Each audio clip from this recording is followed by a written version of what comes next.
and I was already ready to snowball to the next one, and I was still looking at other deals. And then, yeah, to your point, like it literally was a snowball effect. Right. I went from that one to another one to two to three, right. You know, and now I got like 10 or so that I'm working on. Of course, I was nervous because, you know, it's my first one. I was like, man, this thing, I can't afford for it to sit on the market for 6 months. You know, you just think about worst case scenario. But I mean, I listed it. I had 2 showings. Mm-hmm. That was it. And it was under contract in like a day and a half, 2 days.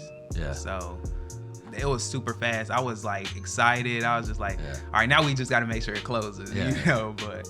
That's got to be a great feeling, especially when closing day comes and it's final where you're like, you just created something. Yeah. You just built something and then sold it. And that's like, I don't know. There's just something really cool about that. Like you have this power now that you can take that to other projects. Mm-hmm. And so did you pick up momentum from there and start looking for more deals? I think I was like 50% through that bill, and I found another property. I was like, oh yeah, I got to get this one because I see how well it's working already. Mm-hmm. But yeah, I bought that property and I was already ready to snowball to the next one, and I was still looking at other deals. And then, yeah, to your point, like it literally was a snowball effect. Right. I went from that one to another one to 2 to 3, you know, and now I got like 10 or so that I'm working on. There's something about just taking action. Like it just creates momentum. And I think like people will get defeated because it might take a year to get your first deal done, whether you're building or not. It might take a year to find that first deal. And people are like, how am I ever going to go at this pace? Yeah. But once you do that first deal, the second deal might be 3 months out. Mm-hmm. And then the third and fourth deal might all come at once. Shorter, like it's just once people see that you're doing this kind of stuff,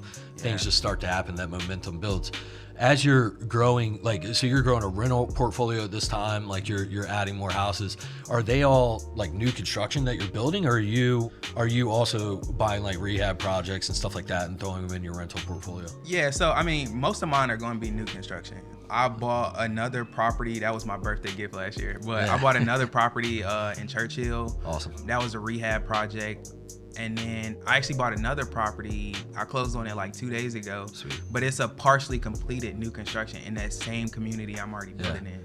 Partially completed. What happened? The other investor, like I know him, he's a good friend at this point, but he was just kind of tired of working in that area. He just wanted to wipe his hands clean. So I was like, look, I'll buy it from you. I'll take it over. Yeah. That's awesome.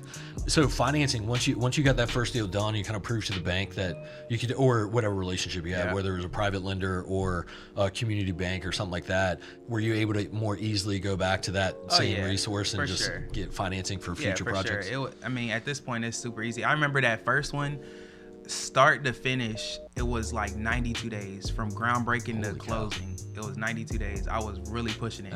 And so, I mean, the lender was, I guess they were kind of surprised, like, man, that was fast. So then on the next one, they were doing it, and it took like 4 months on that next one.